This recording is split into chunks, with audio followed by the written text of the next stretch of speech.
Welcome back to the Roses Podcast. This is your girl, Manola. Thank you for coming back and trying to watch up and stay tuned with us. Today, I have a really special guest, a good Judy, Eve Stiles. Hi. This particular episode will be about crossing borders and holding lineages, right? Talking about the intersections of trans identities in the Latiné communities in the diaspora. Just making sure that we're hitting on certain topics that are facing certain communities and trying to build that bridge. So today I have Eve Stiles. Hey, girl. Hey.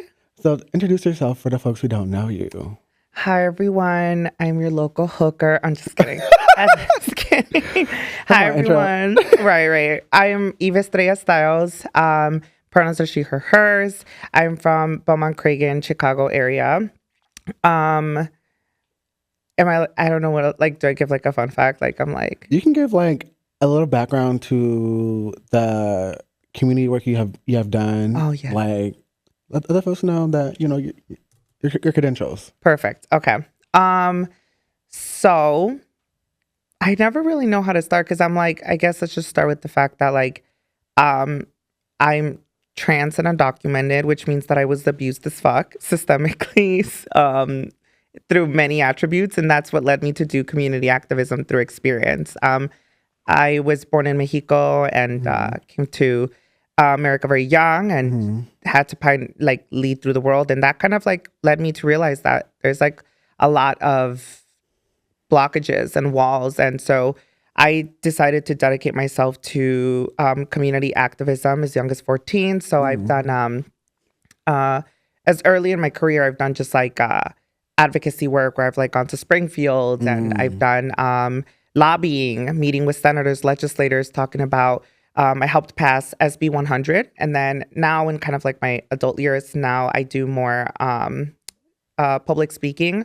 I've spoke at the Chicago Public Schools Youth Summit as a workshop facilitator and a keynote speaker. And then I have also done workshop facilitations. And I've gone as far as San Antonio, Texas. And so I feel I'm just someone that's trying to spread the word on how I was abused and what we have to do about it through many ways, however I can.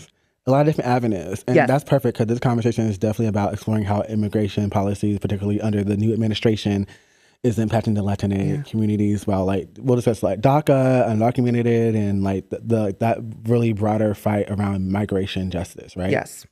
To start us off, how have you witnessed the recent executive orders impacting undocumented and DACA recipients? So this is a really loaded and tricky question because DACA has been under attack for years now. DACA has actually been considered unlawful for, as early as 2 years after it was implemented. And that's why it's been in the Supreme Court for so long. And so DACA has been attacked even before this administration. And as of recent, unfortunately, DACA recipients can't even legally work in the state of Texas, which is crazy because they legally have the work authorization to work, but state Texas made it illegal to work. So that's one kind of on a state level, on a state level. On a federal level, it's been attacked since before the Trump administration. And now the Trump administration hasn't focused on DACA. Yes, that's a new... But right. You see, now that's what I'm saying. It's it's a little tricky. It is a little loaded. But it they're not targeting DACA, but they're targeting the people. Oh, yeah. And so I think this Trump administration has done exactly what they wanted to do, which is fearmonger. And they have directly attacked the immigrant community, in ways that we literally have not seen this since segregational times. This is shit that has happened to the Black community. We're really working backwards. That's how crazy this is. This isn't what's going on with the immigrant community is like history repeating itself. And unfortunately, we're also in a time where we're so divided, you know, like Yes. Latino men that voted for Trump. Like, Yeah, I think right now we're seeing, I feel like often like we'll get 10 steps forward and we'll get knocked back 7 steps. yes, Like ever so often, like I feel like every 10 to 15 years, like there's like a new pushback on something. Like they're like, oh, y'all had y'all time. exactly. Let me take it back away. Exactly. That was cute. Mm-hmm. And I want to know, like, how do you see, particularly the Latinx immigrant community, like mobilizing during this time? Like, Mm-hmm. how is that? Like, I know, like, obviously y'all been doing it for like many years since, Yeah. because y'all had to. But like, particularly under these new guidelines, how have you seen people mobilize? Are there new like organizations you have to shout out, or new grassroots coming out of it right now? Like, how are y'all mobilizing? How are y'all making sure that y'all are rooted in community and y'all are showing up for each other? That's a great question. I think, you know, it's actually really funny, and I want to tell a quick little story about that. Before coming to the podcast, you reached out to me, like, I think maybe like a month and a half ago. And when you actually reached out to me, I was actually like in a really, really bad time, like bad place. You know, it's this administration has targeted every aspect of a human being, you know, physically, emotionally, psychologically, systemically. This is not just a, you know, political war. Yeah. This is a physical war. This is a psychological war. And, you know, when you reached out to me at the time, I was like, I remember I was literally crying in my room. And I was crying because every time I would turn on my phone, I would see a new executive order, new executive order, new executive order. Yes. Including the Lake and Riley Act, which was not an executive order that was passed into a law. Yes. And, you know, that was very devastating for me. Because in one regard, you know, in a little bit of specificities, the Lake and Riley Act, like, you know, they politicized the death of someone solely based off of a isolated incident. Yeah, I think you know, they do. And they wanted to generalize it, which doesn't surprise me. We've seen this happen with the Black community throughout history, you know, and just it's unfortunate to see how isolated incidents are then generalized, and it's categorized as like this entire community are criminals, they're villains, you know, all of these things. And it was it triggered a feeling of helplessness inside of me. Yes. Because I was like so disgusted that these people were writing a narrative that just simply didn't exist. And then I started to see people being dragged out of their homes. That has been one of the most like jarring things to witness. Because like they were even in my neighborhood, Rogers Park. And when I tell you, none of my local like Mexican like food stands are out there no more. Like it is so dead in my neighborhood now, and it's like I think like people also like think about like the families who are being taken are affected, but like also the communities that they've helped. That's also being left behind. And like feeling that devastation and feeling those feelings of like aftershock of like what has happened. Exactly. Like you're gutting communities. Exactly. And it's so saddening and it's traumatic and devastating. And all of that piled onto me. And I just remember becoming deathly afraid to the point where I removed undocumented trans Latina off of all of my bios. You know what's so funny? I noticed that. I literally noticed it because I was looking, I was like, on your page, I was like, wait, I feel like that, because before I was going to ask you about the conversation, I was like, it's in her bio. Like, let me make sure it's in her bio. And then I saw it and I was like, well, I know that she talked about this. So like, let me slide there. Yeah. And I'm so glad you noticed it. And, you know, I took it down because I felt so vulnerable, so exposed. And I cried about that too. I literally just called my best friends and I literally was just like, I feel like such a loser taking that down. Like, I feel like I'm letting them win, like the administration. Yes. But also in the same instance, I was telling myself, like, but I gotta put me first, Lucius. You know, Right. like I really I gotta do. put me first, Lucius. Like I was like, I gotta put me first, Lucius, because Yes. I can't fight a battle when I feel so vulnerable and down, you know? And it's like, it's one thing to feel something and then know that like it's just in your mind. exactly. This is reality. This is real. People are being pulled out from their homes. Literally. People are being stopped in the street. Exactly. Like, first of all, I got stopped. I was wearing, I had like a little soccer country shirt. I think I was wearing Brazil. And when I got stopped, I was sitting here like, no. Stop.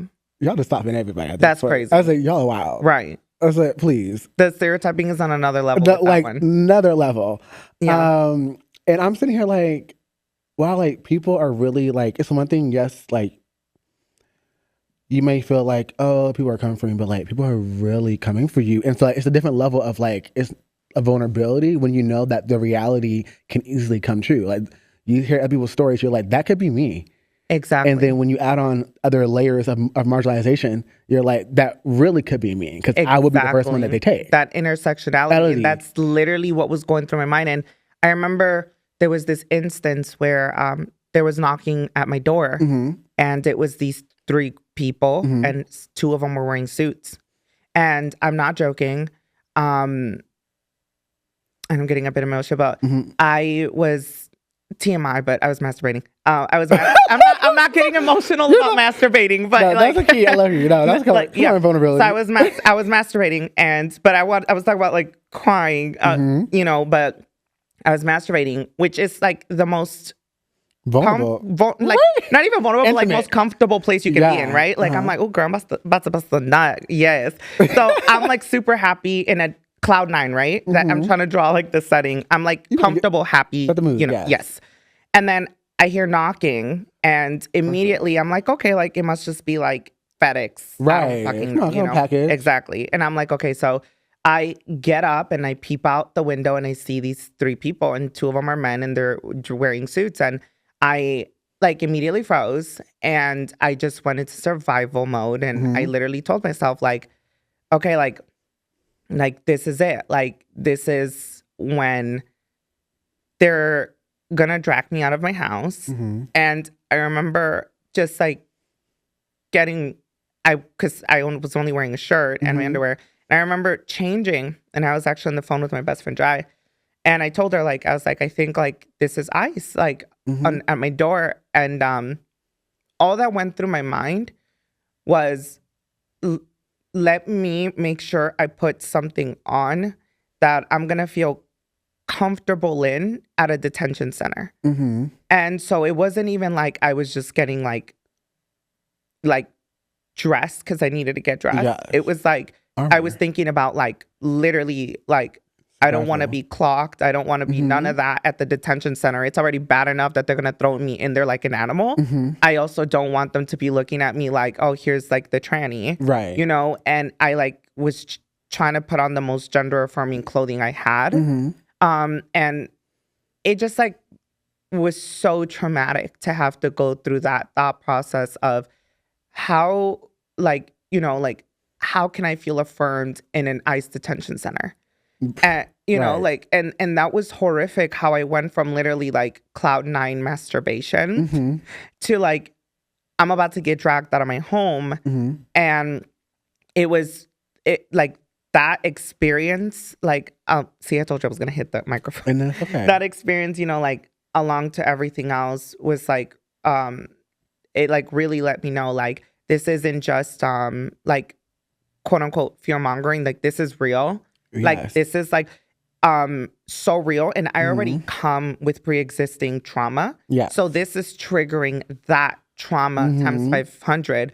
And so I was so distraught. And so, you know, going back to like the question, like the idea of like, what are people doing to organize? Yeah, how are they mobilizing? After that experience and plenty of panic attacks, many cries, so much devastation, I had to really sit myself down, and I had to really tell myself, like, I cannot lead with undocumented, unafraid, because I am undocumented and afraid.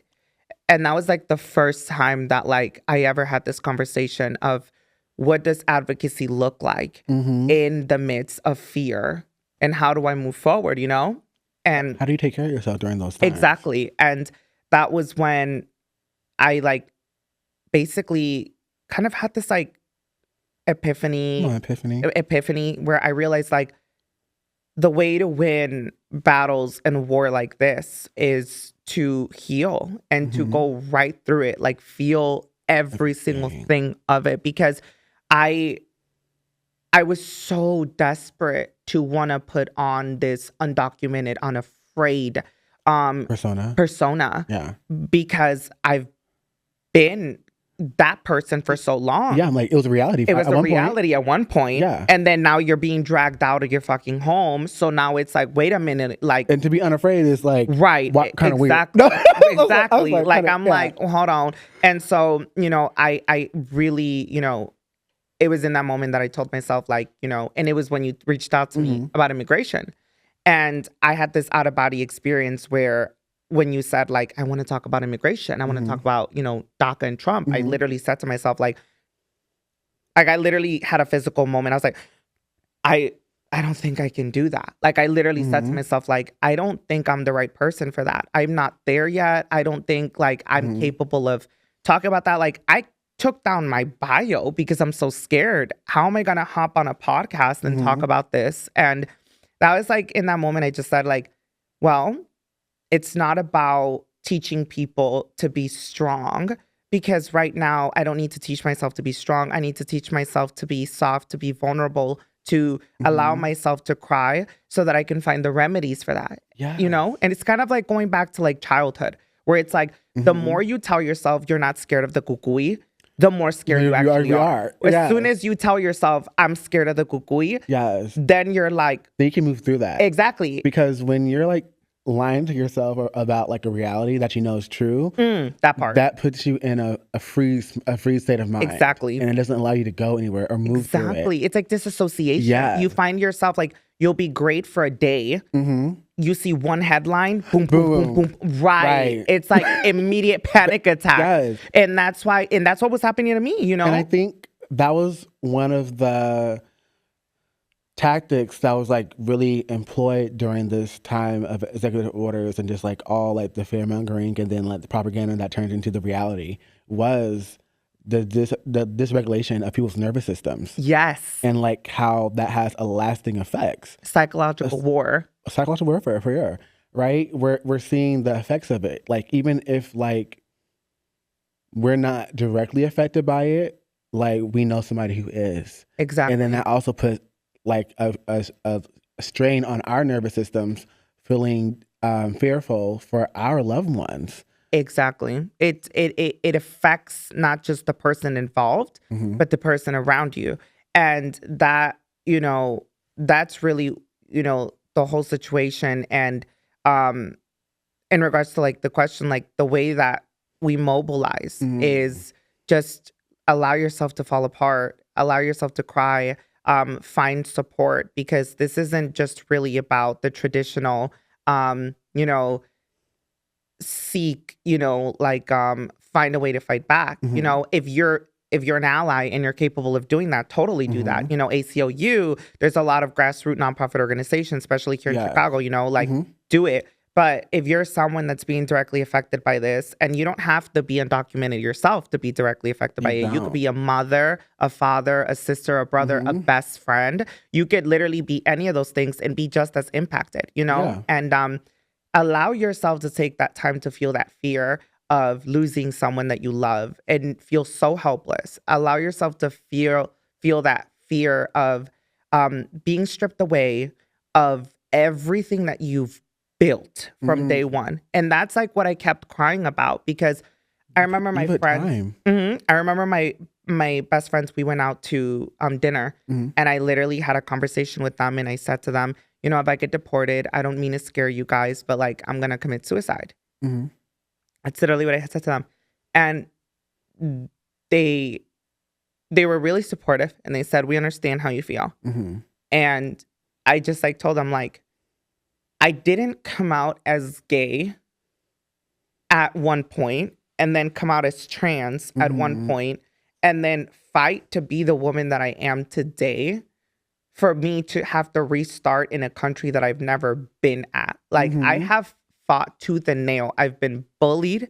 I've been segregated. I've been literally told I can't do basically shit as a undocumented woman and a DACA recipient. And so the idea of like, I did all of that for nothing, like literally for nothing, because now I'm going to go somewhere else, right? And like that feeling of like, I did all of this for nothing. Allow yourself to feel that, because that's so real. And that's what told me eventually when I was ready. Also, I'm in therapy. Go to therapy if you can. I'm getting free therapy. We got nonprofit grassroots in Chicago that give free therapy. Just to let you know. Yeah, just to let you know. I get free therapy through that. But I decided, altogether, like, that I needed to devote myself through a different type of activism, which is healing, like self-love. And I did that with therapy. And, it turned that feeling of all of this for nothing to, no, now I'm going to fight for this shit. Like, I need to fight for this, because I can't just hand this over to you. I'm not going to hand over my gayness, my transness, my Latinaness, my undocumentedness to you. Like, girl, the fuck? Like, I'm not going to do that, I think there's power in reframe.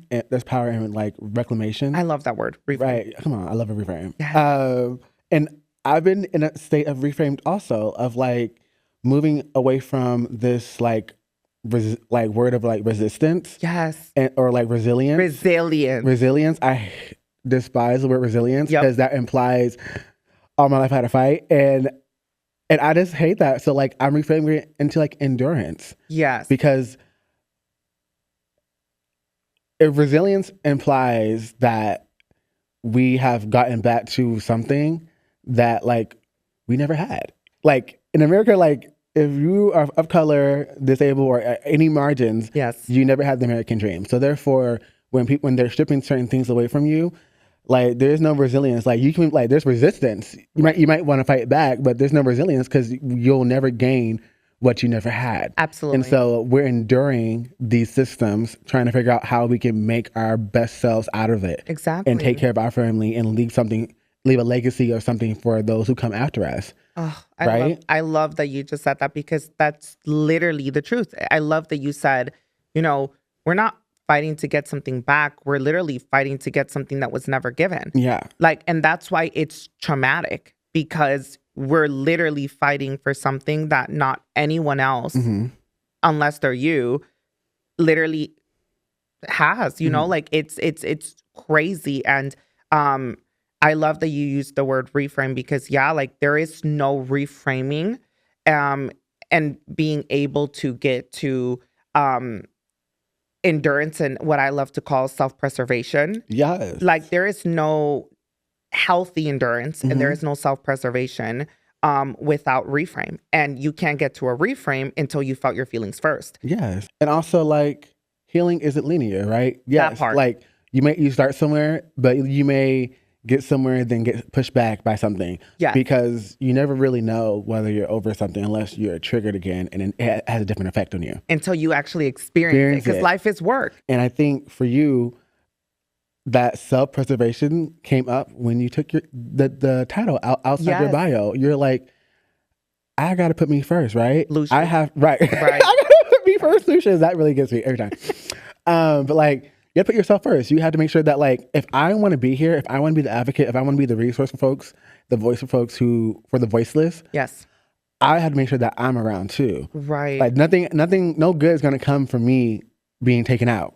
Exactly. And I love that you brought it back to the bio, because that's exactly what that was. It was an act of self-preservation, and it allowed me to be able to take that step. And I identified advocacy through healing. Mm-hmm. And that's crazy because no one's ever talked to me about that. I've been doing community advocacy since I was 14. Yeah. And same. No one has ever sat me down and said, sometimes the best kind of advocacy comes from healing. Yes. No one's told me that. All I've ever heard is the resilience. Because a lot of folks, especially folks from the older generation, therapy wasn't a thing, right? And then you have folks who are doing the work through burnout, and That part. and you have a lot of people in community who are traumatizing other community members because they're traumatized and they never dealt with their harm and all they went through, and so they're perpetuating the harm onto other folks. Exactly. When they're not taking the time to do the inner work and making sure that they're good on what they need to go and healing what they need to heal, or at least start that process, because healing is a lifelong journey. It is. Because you never know what you were traumatized by until you're triggered. Exactly. And it's about being brave enough to allow life to happen to you. Yeah. That's what and that experience is. it And there's authentically. Exactly. And like, there's no way to really understand where you are at unless you do the work, in whether it's therapy, a self-help book, a podcast, friends, support systems. And then you're like, you know what? Let me go out into the world. And whenever something happens where I feel triggered, I'm going to identify that. And I'm going to remind myself that I am doing the work so that I can be brave enough to allow life to happen to me. Yes. That's literally how it is. And that's really the advocacy route that I'm on now. And, so to answer, like, to bring it all full circle, how do I want, it was like, what kind mobilizing. Mobilizing. And and like, how do you see folks within like the queer and trans? Yeah. Yes. The way that we mobilize is, and I'm going to speak directly to the people that are being directly affected by this. We'll eventually talk about the allies, but I'm like, the people directly being affected by this, please like reach out to the people that love you. You're not a burden. Please seek therapy. There's a lot of free resources if you're in the Chicago area that do prioritize. What was that? Let's name some. I do through the Chai Therapy Collective. I do free therapy through them. Wow. And they are like, they have a lot of trans people that work there. My therapist is actually trans. Come on. So yes, if you are a person of trans experience, specifically Black or brown, they definitely will assist you in seeking therapy. Also, Task Force Prevention Center. They do a lot of just linkage to care. So they will be able to get you linked to so many things, not just therapy, but like housing and food. They give like real, like, and they're in Cicero, right? Yeah, Cicero. Okay. Sure is. Yes. Yep. They're in good Cicero. And so if you're literally out on the west side, Task Force is great. And so, but yeah, like, please reach out those resources and allow yourself to just like take that time to heal, because that's how we mobilize. We need to heal. I think it's our time to now start deviating from this idea of like, oh, I'm just passing down lessons by being hard on people. No, you're passing down trauma. Let's stop passing down lessons. Name a thing a thing. Exactly. Right. Like, you're just passing down trauma. And listen, that term, it takes a village, right? I was going to say that. Yeah, that term, it takes a village. It's real. But also what comes with the village, the trauma that the village endured. Yes. So it's important that we understand that if we want to be a support system to someone, we need to do the work. Life is work. Do the work within yourself so that you can be a healthy support system to others. And if you are a support system to someone else that's being directly affected by this, you're part of that village. So whatever you endured, if you're passing that down, no, ma'am. Right. Like, let's do the work so we're not passing down trauma. Come on, not handle big on turkey. Okay. Okay. So we talked about this a little bit in the car, right? But for the folks who they weren't privy to it, Yes. I want to know, how have you seen? We can also talk about like the good, like people trying, it didn't work out, and like how have you seen it like actively work and like come from something? How have you seen the queer and trans community at the intersections of like queer and trans, but in Latiné, come together and like share space with each other intentionally? Like, how have, like, because, I feel like oftentimes when certain groups are being targeted, the first folks who are affected are the ones who are Black, Indigenous, or you're like queer and trans, or like disabled. Like, how have you seen those marginalizations of the subgroups be integrated into the conversations that the wider group is having? I'm gonna be so honest. I don't see a lot of it, and I think that the reason why we don't see a lot of it is just because there is this pattern that we keep repeating as just human beings. And I think predominantly we see it a lot in marginalized communities like the Latino community and the queer community, where there's someone out there that wants to speak up and wants change. And then the other person that's been complacent for the last 10 years basically says like, well, you don't see me complaining, so why do you get to complain? And that ideology is gross, because instead of finding inspiration and strength in someone else's willingness to want better, not just for themselves, but for a community, for you to draw strength and feel empowered through that. Instead, you find jealousy in saying, well, I've been complacent all these years and you don't see me crying about it. And it's like, that's the problem with the Latino community, because we see a lot of machismo. You know, we see a lot of machismo. We see a lot of, no, pues, sigue adelante, which basically means just like, just keep going, keep trying. You know, like, it's, yeah, that's great, that's sickening and all, but like, at the end of the day, it's like, we also need to at one point stop and we need to like reflect and we need to talk about what the next steps are. And we don't see a lot of that mental health awareness and that ability to just sit down and be like, how can we work together? And that's why we see that separation, because it's people in survival mode making do with with what they have. Yes. Not in any shape, way, or form thinking, what can I implement to enhance my quality of life long term? They're just like, let me get through the end of the month. Let me get by. Right. And I get it. Capitalism, period. Right. But also mental health is still our job. It's still our work. I love to blame capitalism because it's real. Fuck capitalism. However, we still need to prioritize that mental health work and find that balance, you know? Yes. And that, there's so many layers to this, but I'll just like focus on like the attribute, like that aspect of like, we will see the Latino community and the queer community having these conversations together once we start to understand that we cannot create next steps under survival. And the key to not being in survival is by allowing ourselves to be vulnerable in community. Once we start talking to each other and realizing we're all 3 paychecks away from homelessness. None of us is living lavish. You know what I'm saying? Like, some of us literally like don't got money for food, got money for transportation, don't got a job. Trust me, like, the grass is not greener on the other side. When I tell you, like, last couple times I bought groceries, it was on like 4 bags of groceries and it was like $200. Yes. I was really gagging. I was like, I got like 5 things. Like, why is everything so expensive? And everything is taxed, you know? And that's ridiculous. And but speaking of like poverty and everything being taxed in capitalism, that brings me down to the positive aspect of this thing, of this question. Task force prevention is a great example. They don't sit there and create this idea of like community looks a certain way.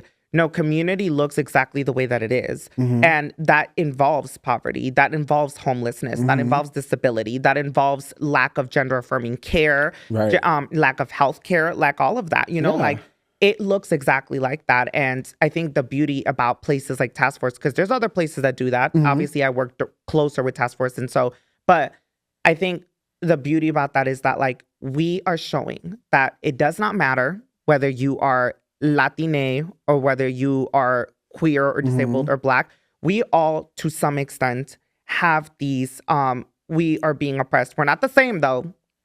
Check that. Because some people like to just act like we're the same. Make sure you check your privilege and be mindful. There's still differences, right? Yeah. But that aching of being abandoned by the government, that ache of being abandoned, you know, systemically and through society. Yes. If we focus on the aches and we talk about the aches, that's really where we start to flourish. And that's what a lot of these communities do. It's not about, let me show up. Oh, there we go again. It's not about, let me show up as this Superwoman, Wonder Woman, let me show up as this key, like all of that. It's just about show up as you are. If you literally are like, girl, I don't know how I'm gonna pay my bills tonight, show up like that. Right. Maybe somebody wants to cry with you. Like, maybe somebody will help you. Exactly. Maybe somebody will help you. And so I think like that is something so beautiful that once you start to be comfortable in talking about the disparity that you're facing and you allow yourself to be vulnerable, that's when the true beauty comes in. And so Yes. there is a lot of that happening. And so, although there's work to be done,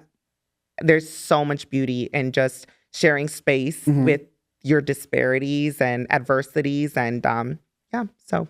Yeah, I will say one thing that I've noticed that I feel like we're moving back towards within like marginalized communities, particularly like the Black and brown, like queer and trans community, is that mutual aid aspect, right? Back then we didn't call it mutual aid, but like now we do, right? There's a name for it. Back then, we'll just drop off groceries at your abuela's house, and it was just something that you'll do because you're just in community with each other, and you know that she needs something. And so I think what I'm finding is like a lot of us are like starting to get our moans back underground. Like we have our moan person from you know, we have our person that we go to for like they do like the low for like certain lasers or things like that, or the touch ups, or you know, hopefully the one thing I don't want us to go back to is getting pumped, y'all. The black market silicone lord. Please, that's one thing I'm like, recession.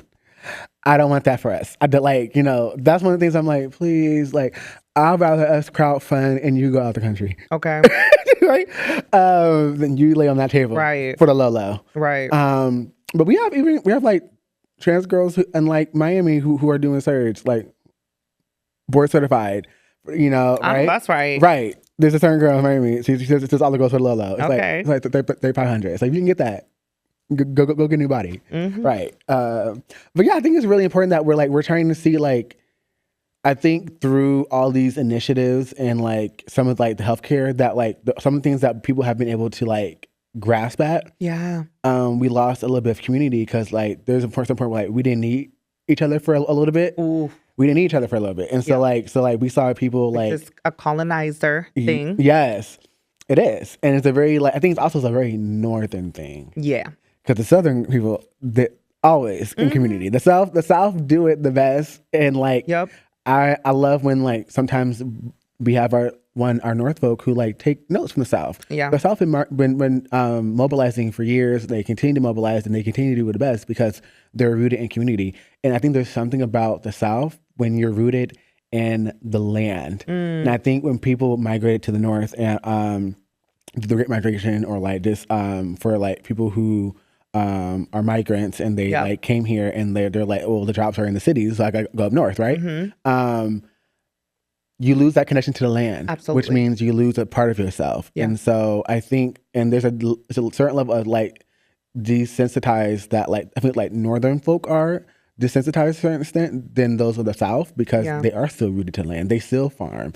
Like I have family members like who have farms and like and like knowing that like you can go there, you can put your hand in the soil and like feel something bigger than yourself. Like you can make something from the ground and know that you nurtured it. I think that's such a like a beautiful feeling. I feel like that folks in the North often feel like we can't. One, I was talking about today, like I really am so sad. Like I'm so used to growing up and going to cookouts, going to like parties and be able to go to the backyard. We put something on the grill. We have a yard, put some folding tables up, and we get it popping, right?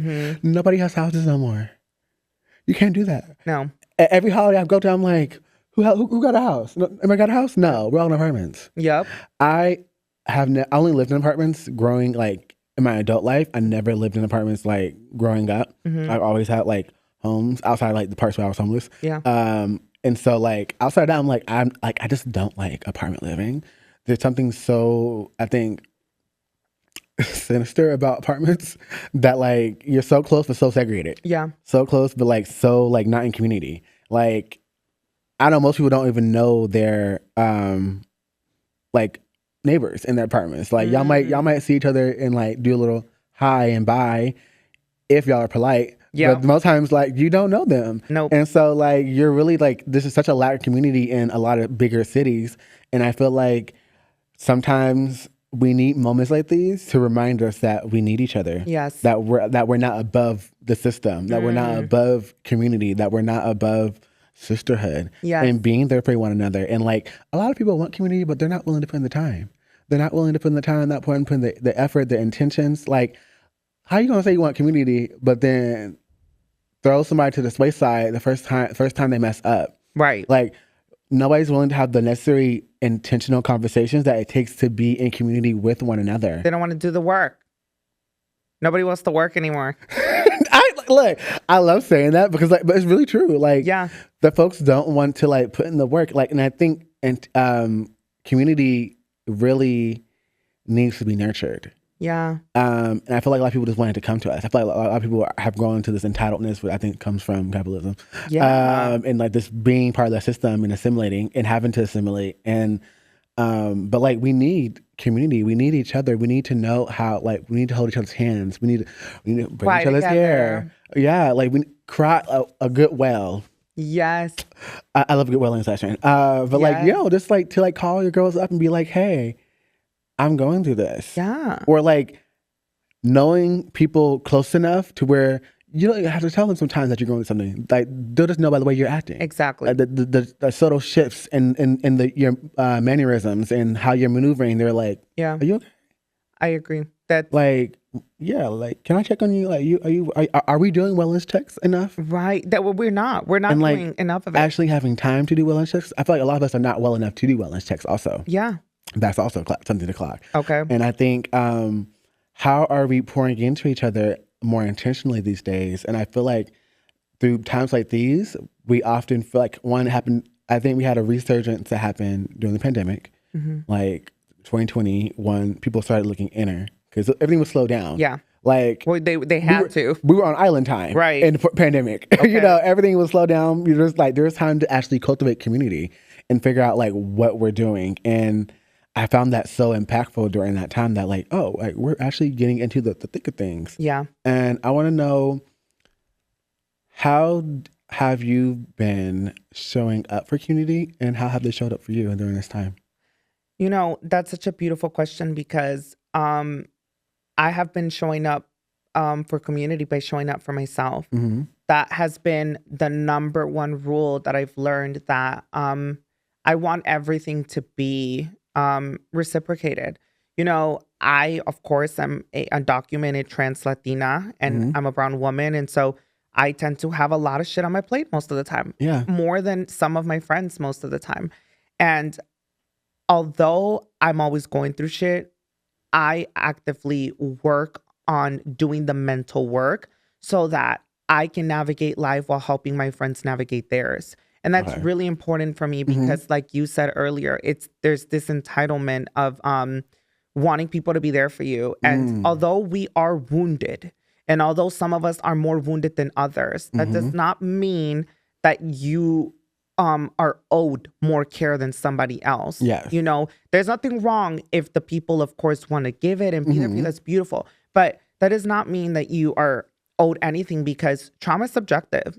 Someone could have gotten in a car accident. Right. I could have gotten dragged out of my house. It could feel exactly the same though. Yes. It's not the same though.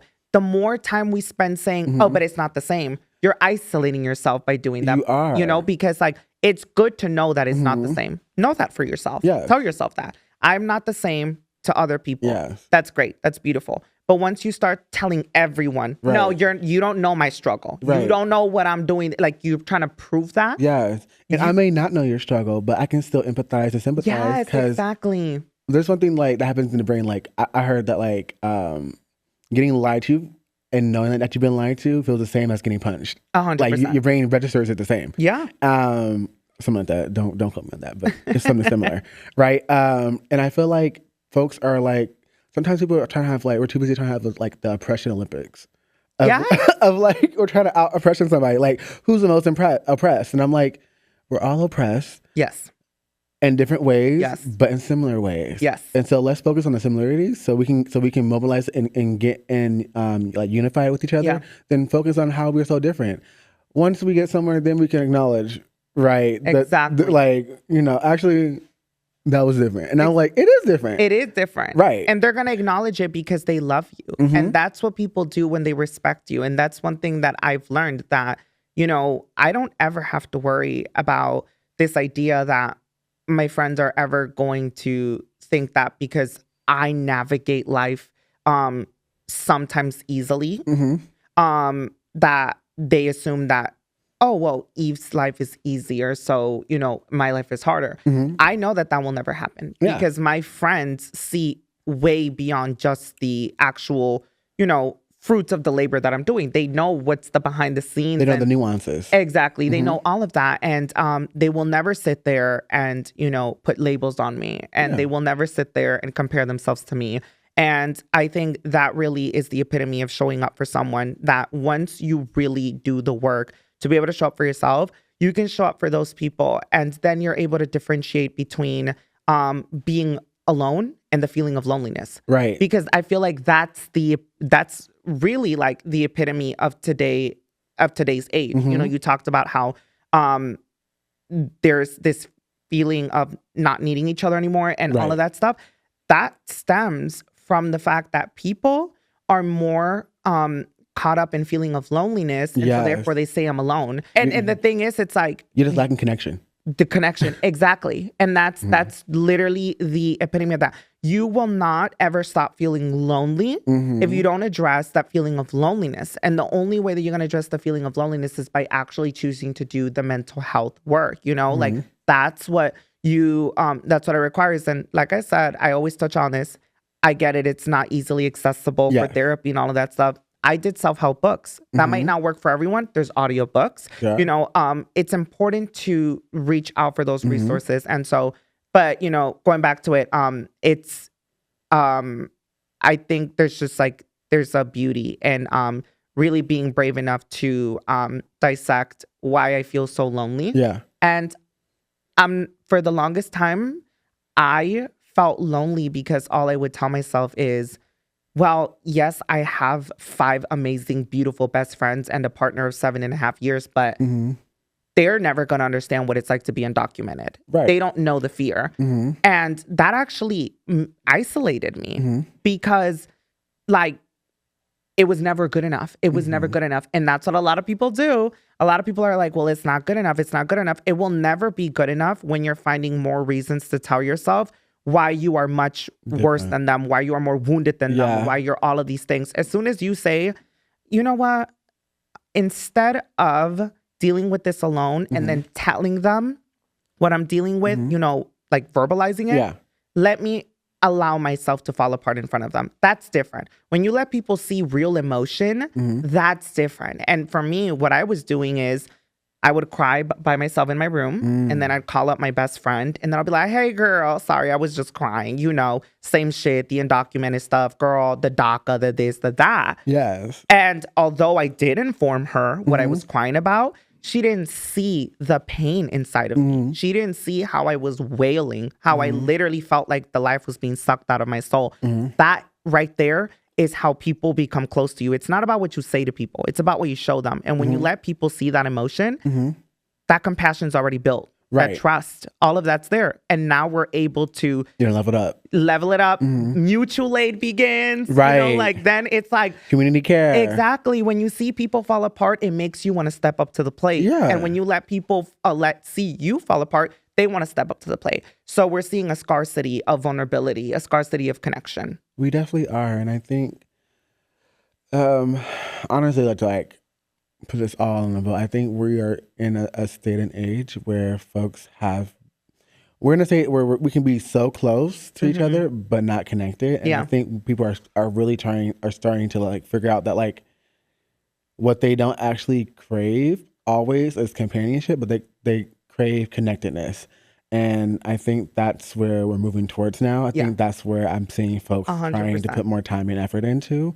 And I can't wait till we're like officially there and folks are like grounded in it and feel affirmed in it. And so that's what I hope that we're moving towards next. I am going to do a little shifting of this conversation now and play a little game. Okay. Before we wrap up. Yes. You're going to take these lovely 2 cards. Okay. And we're going to do rapid fire questions. Oh, Lord. Okay. It's like, so each card has like a yes or no on it. Yeah, there you go. Yes or no. So like you'll just flip up which one, however you're feeling. I might not be the best at this. I'm so neurodivergent. I overthink everything. You're fine. I'm also traumatized. So like, come on. I'm neurodivergent and I'm traumatized. So that's like, it slows down the brain, my prefrontal cortex. Perfect. That's neurodivergency. Okay, I love you. No, come on. Perfect. Okay. Beyonce's Cowboy Carter era, yes or no? Yes. Okay. Oh no, that's right. Next question. Is it giving soft femme rage in 2025? Soft femme rage. Yes. That's like 3 different ones, right? Yes. Okay, I was gonna because I put them all together. I was like, yeah, it's giving soft femme rage. Yeah, it is. I would say it's giving beast. Oh, wait, okay. It's giving beast. It's giving beast. Yeah, because except for the soft. Yeah, soft is like,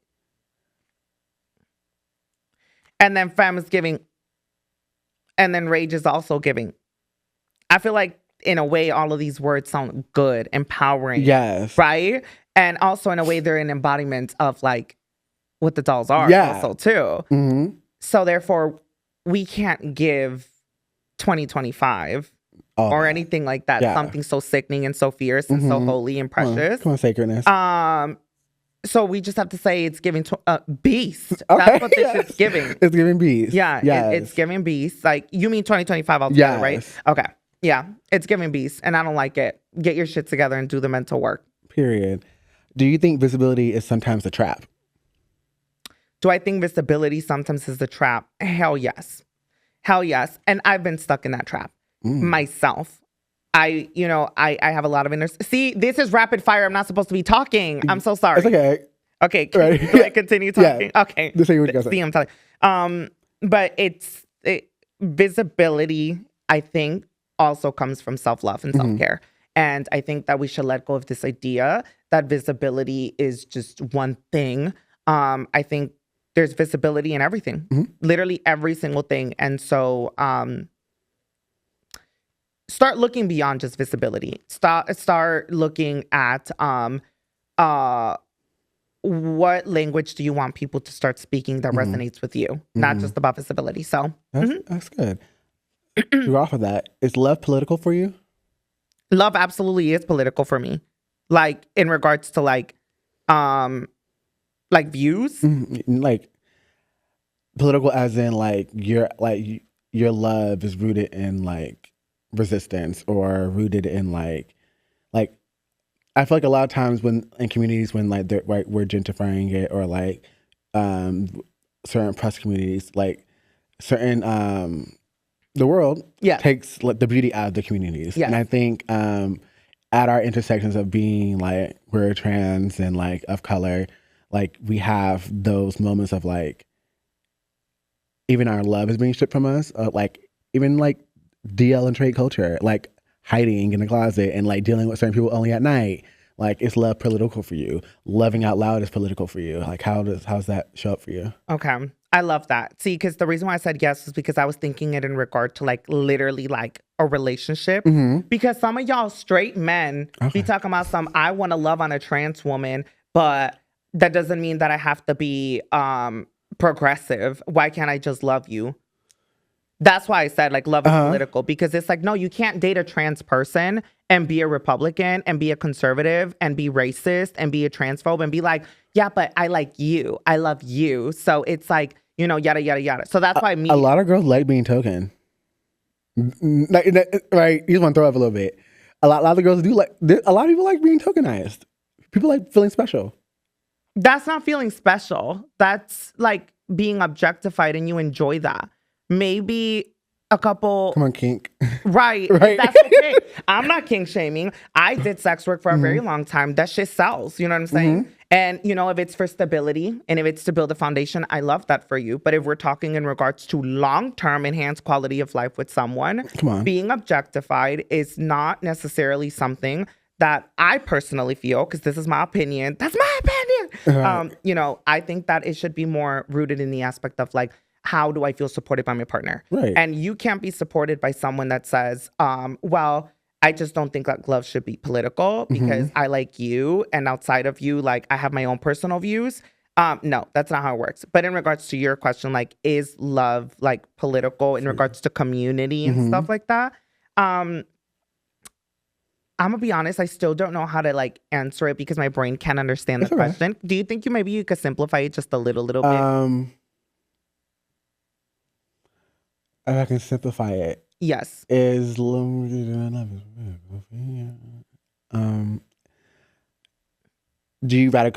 you radically is that a word? Radically radically love people. Like I love people regardless of like are you radical with your love for folks? Am I radical with my love for folks? Ooh, that still sounds so fancy. I'm so sorry. I need think simple, stupid for me. Like and I don't want to answer it unless I truly understand. Is it like? Let me just get the question then. No. I want it like yeah. So I would say like I guess I'll describe how I perceive it, and you could tell me if this is how the question is. Would it be like am I willing to love someone regardless of the baggage that they come with? Or I think instead of regardless, it would be in spite of like, I know you come with all this, but I don't care about that. I'm choosing to love you in spite of all those challenges that you come with. Yes, absolutely. Okay, then the answer to that is like yes. Like because that's what my best friends do for me. Mm-hmm. You know, I've made so many mistakes in my life. And I'm gonna make so many more. Mm-hmm. And I think the beautiful part about it is that I've had really strong, beautiful friends that have held me accountable to everything, and vice versa. Yeah. You know, it's ridiculous to assume that someone should be this perfect person. And this idea, I think people are now starting to confuse the word work with perfect. You know, they're kind of thinking like being progressive, being woke means perfect. Right. No, there's no such thing. People come from all walks of life. And it's important for you to be self-aware enough to understand, you know, who they are as a person. Make that judgment for yourself. If you don't want to forgive them for whatever mistake, period. Good for you.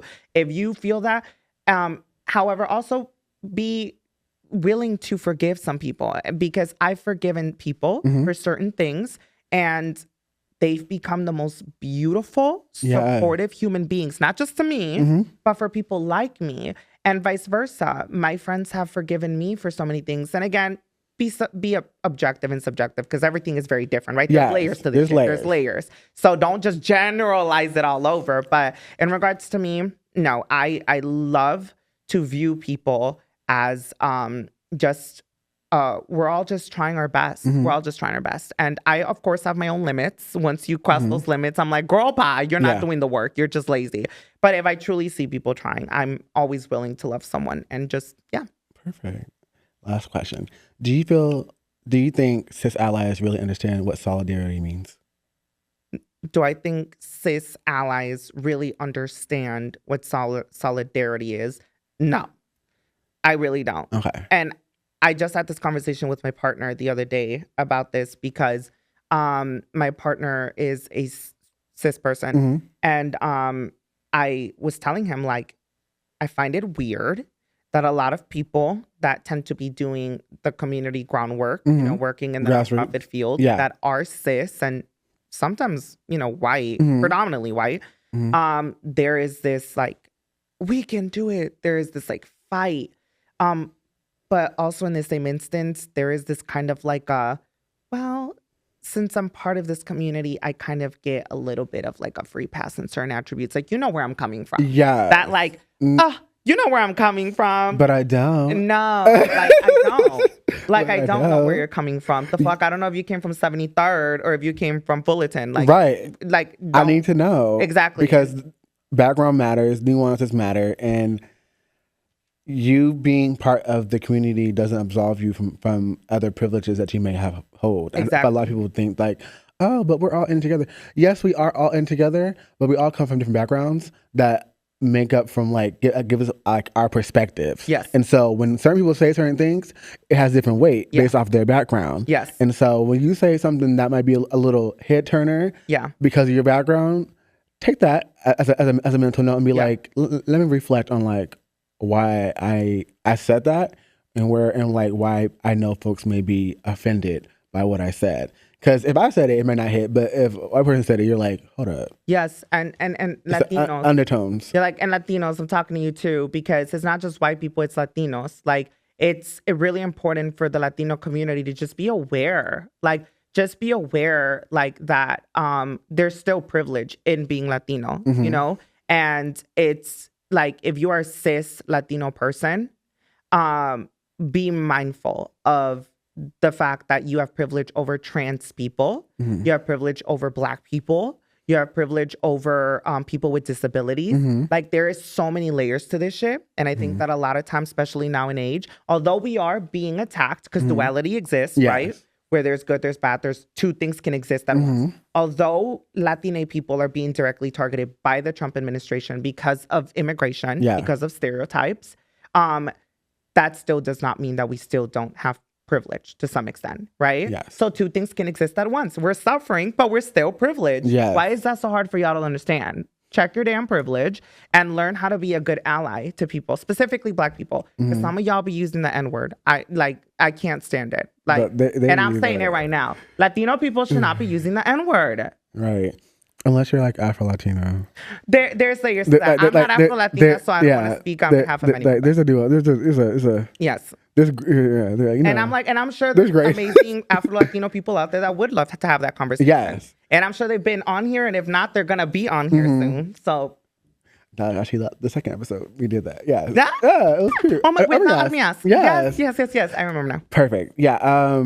Thank you for coming today and answering like my questions, just being community and being open to the conversation, being vulnerable enough to like speaking about it and feeling courageous enough, because this is a time where you have to be courageous. You have to be brave and like step into spaces and like talk about certain topics that are really affecting you.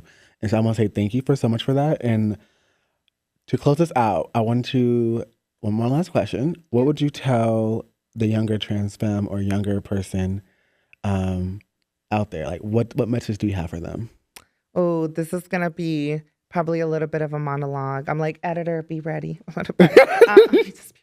But that's a great question, and thank you. Thank you for having me. I'm honestly really honored to be here. And like you played a role in a commitment to my self-love. You know, I was on my bed crying when you reached out to me, and I said, no, like this is an opportunity that she has given me, and I'm going to commit to therapy so I could be here with her. And so you played a really big role in my healing, and you know, so thank you for that, and thank you for having me here.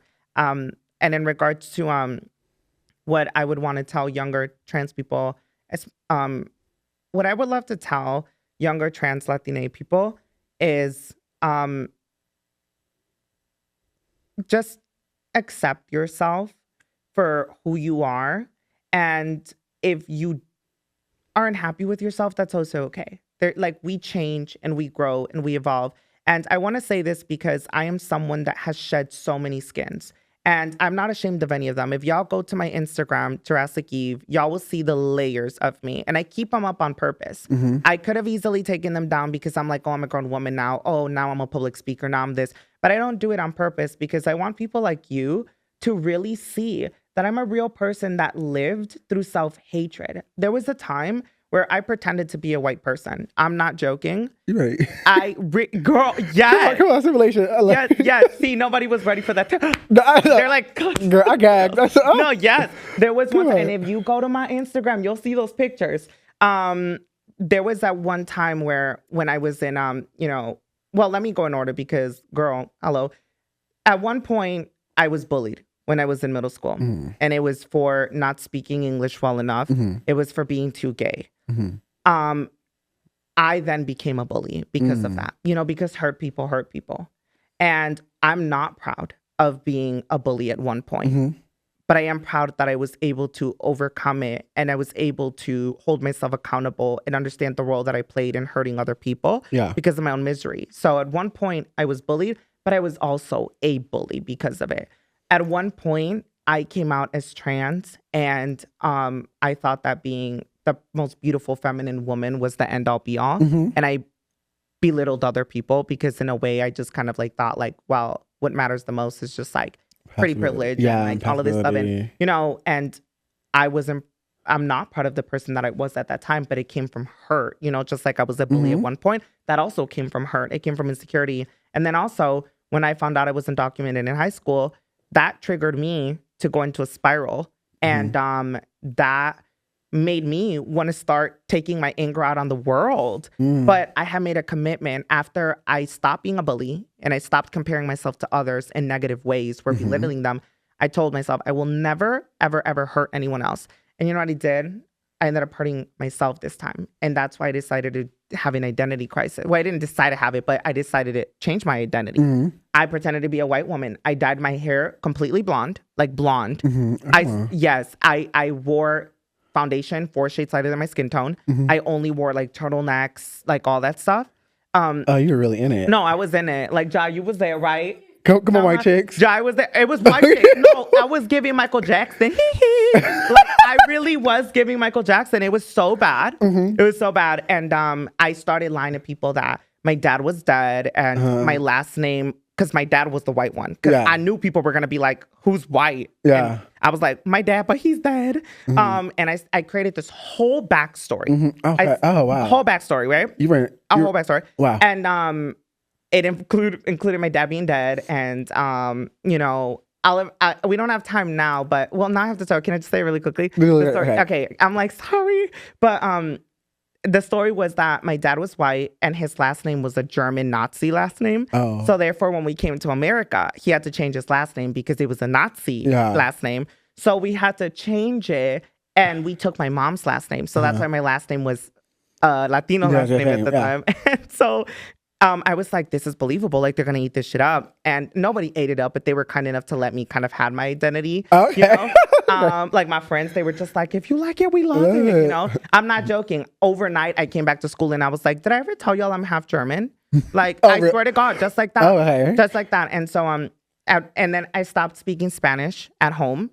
I stopped talking in Spanish to my mom. I'm not joking. I would send my mom paragraphs in English, and she would have to have her friends translate. And her friends would literally tell her, like, this is your child. Why is she not talking in Spanish to you? And that then led to my family hating me for a long time. They were like, she wants to be American. No, I was just hurt, but none of y'all asked me what was going on, right? Yeah. But point is, I have done everything imaginable that you don't see in the picture perfect movies. It's always, oh my God, in a documented trans Latina, she's just been victimized all her life and she's done nothing, you know? No, I have done stuff. And I fully own it. It was my mistake. I did it. I was hurt. I know it came from hurt. And I will never want to hurt anyone ever again because I'm hurt. And, you know, so to you, if you are currently in a place right now where you are bullying someone, it's okay to say that you're hurt and it's okay to come back from it. Yeah. So come back from it. You know, I welcome you to come back from it with me and say, like, I don't want to do this anymore. I'm just hurt. And allow yourself to feel that. If you're trans and you just want to make yourself feel beautiful because you feel, you know, a little lost, and you've been trying to make others feel less beautiful because of it, it's okay to say, I don't feel beautiful. It's okay to say, I don't feel pretty. I don't feel like the woman I deserve to be. And I welcome you to come back from it. You know, come back and allow yourself to sit in it and stop the spreading the hurt. And if you're someone that stopped speaking Spanish or changed your identity, your whole ass identity, I welcome you to say, like, I just feel really lonely being undocumented in America. I feel very lost. I feel confused. I don't know what my life looks like. And I just welcome you to say that to yourself. And that way we can start building that path towards next steps, because, you know, life doesn't get easier, but the way that you navigate it does. You know, I really quickly, like, I have DACA, and I'm not allowed to apply to Medicaid. I can't apply to Medicaid. I can't apply to Pell Grants. I can't apply to FAFSA. I also can't receive federal benefits. And I work and I pay taxes and I renew my DACA every 2 years. And I'm not allowed to receive any of those things. I can't apply for SNAP. I can't apply for none of that. And I'm using that as an example to tell you, at one point I didn't have DACA. And I told myself, when I get DACA, my life will be better. My life did enhance to a certain extent. But now I have DACA. And now I realize my life is just as hard. Yeah. You know? And DACA is not like protection of being deportation. You can still be deported with DACA. You know, you still can. And so I use this to just tell people, don't have your end goal be, oh Lord, I'm just kidding. It's because it was a knocking. I don't know if y'all heard it. But don't have your end goal be depending on life getting easier or having someone give you safety. that safety is going to come from within. You know, as long as you learn to tell yourself, I got myself, I got my own back, I can take care of myself and I can get myself to where I want to get to. That's where the happiness truly begins, because happiness is not a destination. I thought that being trans was going to bring me happiness. It enhanced my life, but it did not make my life easier. And it did not just inherently make me happier. Yeah. You know, I thought that being a white woman was going to make me happy and easier. It didn't. And then now, and then I thought DACA would make my life happy and easier, and it didn't. And so now I'm like, I just want to take care of myself and I want to love myself. So that's my goal. And so I also encourage you to challenge yourself to reframe. That's a good word that you gave me earlier. Reframe what happiness looks like to you, and don't have it be a destination, person, place, or thing. Have it be from within, and flourish, baby. Be a fucking puta. Wow. Come on, Yenta. Thank you. Of course. And thank you everybody for tuning in today. This has been a wonderful episode, by far one of the best ones. And I just love, I think it was really important conversation that we're having. She says that to all the hoes. I'm just kidding. They wish. So, no, like, honestly, this has been a really good conversation. Thank y'all for tuning in. Thank you for being open to this conversation. And thank you, y'all, for like coming into this, my own little universe at this moment. And with that, I'll release y'all back into the universe. Have a nice day. Bye, hoes. Y'all be blessed. Y'all be good.